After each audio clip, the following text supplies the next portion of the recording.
السلام علیکم۔ باتوں کا سفر میں خوش آمدید۔ آج ہم ایک ایسے سوال پر غور کر رہی ہیں جو شاید بہت سے لوگوں کے ذہن میں آتا ہو، آخر کتاب کیوں لکھنی چاہیے؟ خاص طور پر تب جب شاید اسے کوئی پڑھے ہی نہ، یا وہ کبھی آپ سمجھیں شائع ہی نہ ہو۔ یہ واقعی ایک دلچسپ زاویہ ہے، کیونکہ عام طور پر تو ہم لکھنے کو اشاعت اور قارئین سے ہی جوڑتے ہیں۔ ہاں، لیکن آج ہم ذرا پردے کے پیچھے جھانکیں گے، یعنی لکھنے کے عمل سے جو ذاتی فائدے ہوتے ہیں نا، ان پر بات کریں گے۔ صحیح کہا۔ اور اس گفتگو کی بنیاد ایک یوٹیوبر گریسن ٹیلر کے تجربات اور خیالات ہیں۔ انہوں نے بہت چھوٹی عمر سے لکھنا شروع کیا اور اس سفر میں کچھ آپ کہیں حیران کن باتیں دریافت کیں۔ اچھا۔ ان کا دعویٰ ہے کہ کتاب لکھنا آپ کی زندگی بدل سکتا ہے، چاہے آپ کا نام بیسٹ سیلر لسٹ میں نہ بھی آئے۔ اور یہ دعویٰ اس وقت اور بھی معنی خیز ہو جاتا ہے جب ہم یہ دیکھتے ہیں کہ ایک اندازے کے مطابق امریکہ میں 81% لوگ کتاب لکھنا چاہتے ہیں۔ 81%؟ جی ہاں، 81%۔ لیکن حقیقت میں شاید 0.1% سے بھی کم یہ کر پاتے ہیں۔ اتنا بڑا فرق آخر کیوں؟ بالکل، یہی سوال ہے۔ یہی آج کی ہماری کھوج کا مرکز ہے۔ یہ سمجھنا کہ آخر کتاب لکھنے جیسا بظاہر پہاڑ سر کرنے والا کام ان اعداد و شمار کے باوجود کسی فرد کے لیے اندرونی طور پر اتنا اہم اور تبدیلی لانے والا کیسے ہو سکتا ہے؟ تو آئیے اس میں اترتے ہیں۔ جی۔ پہلا نقطہ جو گریسن اٹھاتے ہیں وہ حیران کن حد تک سادہ ہے۔ کوئی بھی لکھ سکتا ہے۔ یہ سننے میں تو بہت سادہ لگتا ہے، لیکن اس میں گہرا پیغام چھپا ہے۔ اکثر لوگوں کے ذہن میں یہ رکاوٹ ہوتی ہے کہ بھائی لکھنے کے لیے کوئی خاص، کوئی خداداد صلاحیت چاہیے۔ ہاں، یا کوئی ادبی ڈگری، یا شاید کوئی مہنگا سافٹ ویئر۔ بالکل، یہ سب چیزیں ضروری ہیں۔ ہاں، اور گریسن ان تمام مفروضات کو رد کرتے ہیں۔ ان کے الفاظ میں جذبہ اور وقت ہی وہ سب کچھ ہے جس کی ضرورت ہے۔ جذبہ اور وقت، جی۔ وہ اپنی مثال دیتے ہیں 7 سال کی عمر میں لکھنا شروع کیا۔ نہ کوئی خاص منصوبہ بندی تھی، نہ کمپیوٹر، نہ کوئی رسمی تربیت، بس کہانیوں سے محبت تھی اور لکھنے کی شدید خواہش۔ تو یہاں غور طلب بات یہ ہے کہ یہ نظریہ تخلیقی عمل سے نا وہ جو خوف ہوتا ہے اس کو کم کرتا ہے۔ بالکل۔ یہ ان ذہنی دیواروں کو گراتا ہے جو ہم اکثر خود ہی کھڑی کر لیتے ہیں۔ لیکن کیا یہ واقعی اتنا آسان ہے؟ مطلب کیا صرف جذبہ کافی ہے یا مشق کا بھی کوئی کردار ہے؟ نہیں، گریسن کا زور مشق پر بھی ہے۔ ان کا نقطہ یہ ہے کہ لکھنے کی مہارت بھی کسی دوسری مہارت کی طرح محنت اور مستقل مزاجی سے نکھرتی ہے۔ صحیح۔ پیدائشی ٹیلنٹ ہو سکتا ہے اپنی جگہ، لیکن اصل چیز کوشش جاری رکھنا ہے۔ اس لیے دروازہ سب کے لیے کھلا ہے۔ یہ واقعی حوصلہ افزا بات ہے۔ یہ لکھنے کو ایک طرح سے پراسرار آرٹ کے بجائے ایک قابل حصول ہنر کے طور پر پیش کرتا ہے۔ اور یہ ہمیں اگلے اور شاید سب سے گہرے نقطے کی طرف لاتا ہے۔ لکھنے کا عمل خود ایک سفر ہے جو لکھاری کو بدل دیتا ہے۔ اچھا۔ گریسن اس کی ایک خوبصورت مثال دیتے ہیں۔ وہ لکھاری کے سفر کا موازنہ کہانی کے مرکزی کردار کے سفر سے کرتے ہیں۔ یہ تشبیہ بہت دلچسپ ہے، یعنی جیسے کہانی کا ہیرو مشکلات سے گزرتا ہے، سیکھتا ہے اور آخر میں ایک بہتر یا مختلف انسان بن کر ابھرتا ہے۔ بالکل ویسے ہی کتاب لکھنے والا بھی کرتا ہے۔ بالکل اسی طرح گریسن کہتے ہیں کہ آپ کتاب پڑھ کر بہت کچھ سیکھتے ہیں، آپ کی سوچ بدلتی ہے، یقیناً بدلتی ہے۔ جی ہاں۔ لیکن یہ تبدیلی اس گہری بنیادی تبدیلی کے سامنے کچھ نہیں جو آپ کتاب لکھتے ہوئے محسوس کرتے ہیں۔ آپ کو رکاوٹوں کا سامنا ہوتا ہے، آپ کو شک ہوتا ہے، آپ ہمت ہارنے لگتے ہیں۔ لیکن جب آپ ان چیلنجز سے گزر کر کتاب مکمل کرتے ہیں تو آپ وہ نہیں رہتے جو آپ نے شروع میں تھے۔ نفسیاتی طور پر یہ جو تخلیقی جدوجہد کا عمل ہے نا، یہ بہت طاقتور ہے۔ جب آپ کسی غیر یقینی صورتحال کا سامنا کرتے ہیں، جیسے کہانی کہاں جائے گی، ہاں، یا یہ کہ کیا یہ اچھا ہوگا، لوگ کیا کہیں گے۔ بالکل، یہ ناکامی کا خوف، اور پھر بھی آپ آگے بڑھتے ہیں تو آپ صرف لکھنا نہیں سیکھ رہے ہوتے، آپ لچک سیکھ رہے ہوتے ہیں، مسائل حل کرنے کی صلاحیت پیدا کر رہے ہوتے ہیں۔ اور یہ وہ سبق ہیں جو صرف کاغذ تک محدود نہیں رہتے ہیں نا؟ یقیناً نہیں۔ یہ مہارتیں تو زندگی کے ہر پہلو میں کام آتی ہیں۔ غیر یقینی صورتحال سے نمٹنا، بڑے منصوبوں کو چھوٹے حصوں میں توڑنا، تنقید کا سامنا کرنا، یہ سب زندگی کے اہم اسباق ہیں جو لکھنے کی میز پر سیکھے جا سکتے ہیں۔ اچھا، اس سفر کا ایک اور اہم پہلو خود کو دریافت کرنا ہے۔ گریسن کا کہنا ہے کہ لکھنا، خاص طور پر فکشن لکھنا، خود شناسی کا ایک غیر معمولی ذریعہ ہے۔ یہ کیسے ہو سکتا ہے؟ کیا ہم لاشعوری طور پر اپنے بارے میں لکھ رہے ہوتے ہیں؟ یہ ایک عام خیال تو ہے، لیکن گریسن اسے زیادہ دلچسپ انداز میں پیش کرتے ہیں۔ وہ کہتے ہیں کہ آپ کے کردار، آپ کی کہانیاں، آپ کے منتخب کردہ موضوعات، یہ سب آپ کی اندرونی دنیا کا عکس ہوتے ہیں۔ یعنی ہمارے خوف، ہماری اقدار، ہماری دلچسپیاں؟ بالکل، وہ سوالات جو آپ کو پریشان کرتے ہیں، وہ اسے ٹائم کیپسول کہتے ہیں۔ وقت کا صندوق؟ اچھا، یعنی آپ اپنی پرانی تحریریں دیکھ کر جان سکتے ہیں کہ آپ اس وقت کیا سوچ رہے تھے یا محسوس کر رہے تھے؟ ہاں بالکل، یہ آپ کے ماضی کے آپ کی ایک جھلک ہوتی ہے۔ گریسن نے مثال دی کہ انہوں نے اپنی ایک کتاب میں کنٹرول کے موضوع کو کیوں چنا، کیونکہ یہ ایک ایسا خیال تھا جس سے وہ ذاتی طور پر جوجھ رہے تھے۔ اچھا۔ لکھنے کے ذریعے کرداروں اور کہانی کے تانے بانے میں وہ اس پیچیدہ تصور کو زیادہ گہرائی سے سمجھ پائے۔ تو گویا فکشن لکھنا اپنے اندر چلنے والی فلسفیانہ بحثوں کو ایک طرح سے ڈرامائی شکل دینے کا طریقہ ہے؟ ایک طرح سے ہاں، یہ آپ کے خیالات اور احساسات کو باہر لانے، انہیں ٹھوس شکل دینے کا عمل ہے۔ جب آپ کرداروں کو مختلف حالات میں ڈالتے ہیں، ان کے مکالمے لکھتے ہیں، تو آپ دراصل مختلف زاویوں سے اپنے ہی خیالات کو پرکھ رہے ہوتے ہیں۔ گویا خود سے مکالمہ کر رہے ہوتے ہیں۔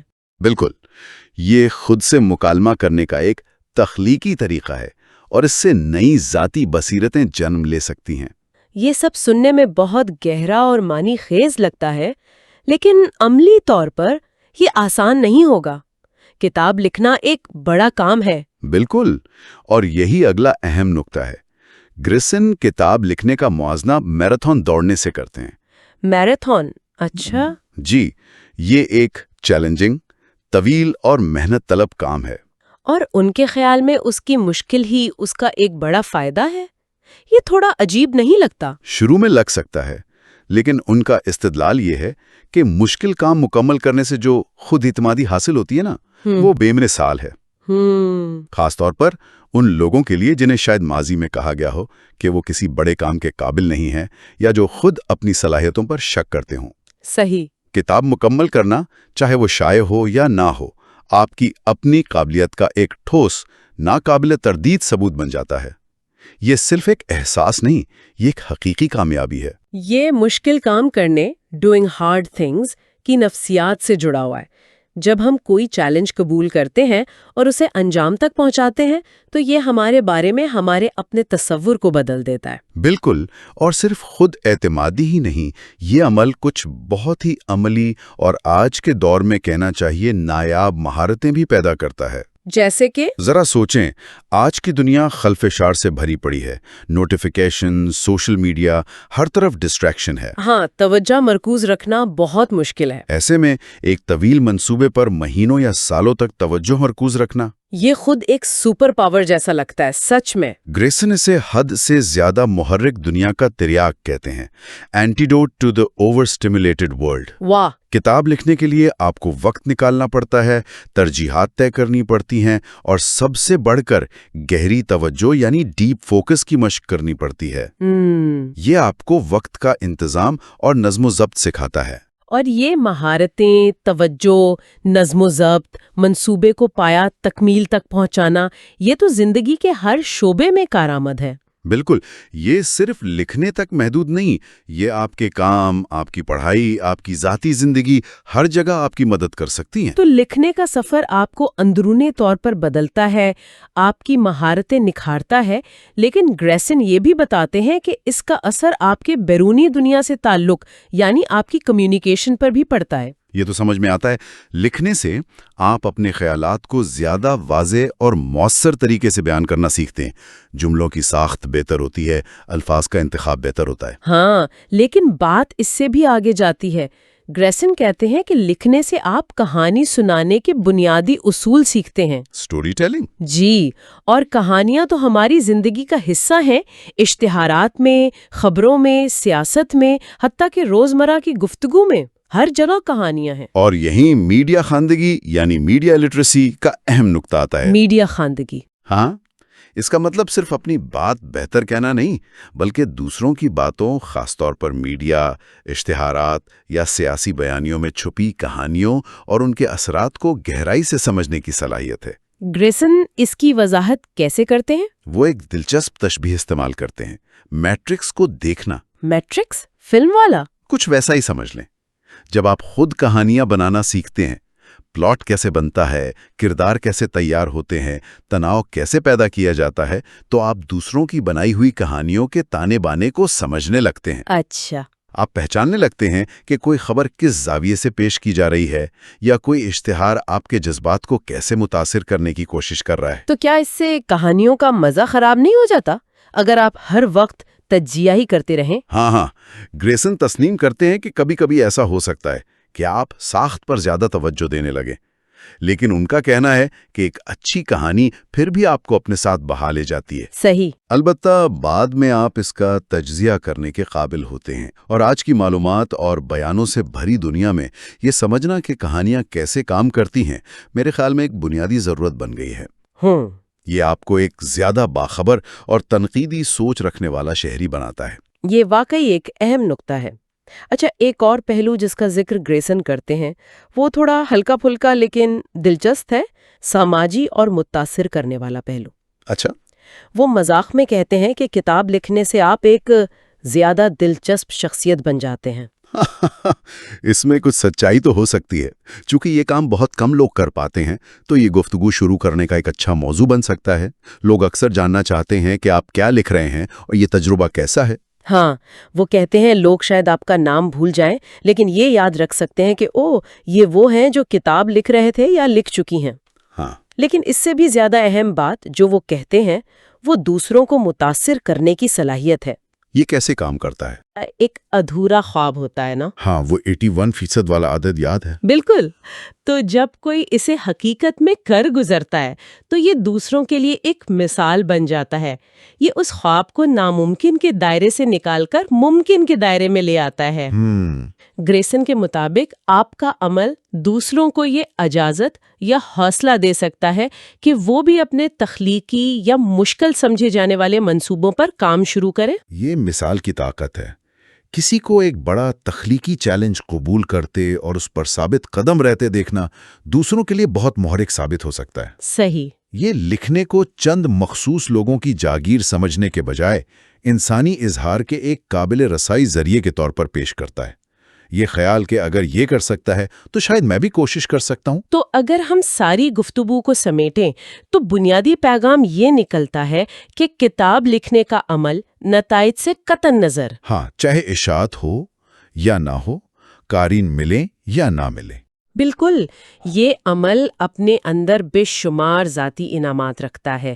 یہ آپ کی نشو و نما کرتا ہے، آپ کو اپنے آپ سے ملواتا ہے، آپ میں نئی مہارتیں پیدا کرتا ہے اور آپ کی خود اعتمادی کو ٹھوس بنیاد فراہم کرتا ہے۔ بالکل، یہ سفر خود ہی منزل ہے۔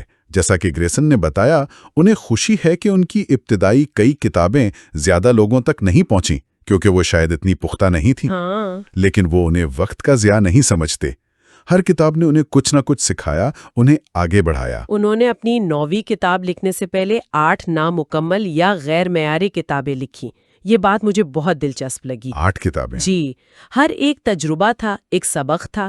اس پوری بحث سے ایک آخری سوچ جو میرے ذہن میں ابھرتی ہے وہ یہ ہے، کیا اصل کہانی وہ ہے جو کاغذ پر لکھی جاتی ہے، یا وہ جو لکھاری کے اندر وقوع پذیر ہوتی ہے؟ گہری بات ہے۔ کتاب تو محض اس اندرونی تبدیلی کا ایک بیرونی اظہار ہے، ایک نشان ہے۔ اصل فن پارا شاید خود لکھاری ہے جو اس عمل سے گزر کر تخلیق ہوتا ہے۔ یہ بہت خوبصورت خیال ہے، یا شاید یوں بھی سوچا جا سکتا ہے کہ اس تیزی سے بدلتی شور شرابے والی بیرونی دنیا میں جی، لکھنے کے ذریعے اپنی اندرونی دنیا کو الفاظ میں محفوظ کرنا، اسے ایک شکل دینا، ایک طرح کا ذہنی لنگر فراہم کرتا ہے۔ ہاں، یہ بھی ایک اچھا زاویہ ہے۔ ایک ایسا حوالہ نقطہ جو آپ کے اپنے اندر سے آتا ہے، باہر کے حالات سے بے نیاز۔ یہ دونوں ہی خیالات اس بات کو تقویت دیتے ہیں کہ لکھنے کا عمل بذات خود قیمتی ہے۔ نتائج آئیں تو خوب، نہ آئیں تو بھی یہ سفر رائگاں نہیں جاتا۔ تو اگر کسی کے دل میں کتاب لکھنے کی ہلکی سی بھی خواہش ہے تو شاید گریسن ٹیلر کے یہ تجربات انہیں پہلا قدم اٹھانے کی ہمت دیں۔ کیا پتہ یہ سفر ان کی اپنی کہانی بن جائے۔ یقیناً، جیسا کہ گریسن کہتے ہیں، ہو سکتا ہے آپ کو یہ عمل پسند نہ آئے، لیکن یہ بھی تو ہو سکتا ہے کہ آپ کو اس سے محبت ہو جائے۔ کوشش کرنے میں کیا حرج ہے؟ آج کی اس گہری سوچ بچار کا حصہ بننے کے لیے شکریہ۔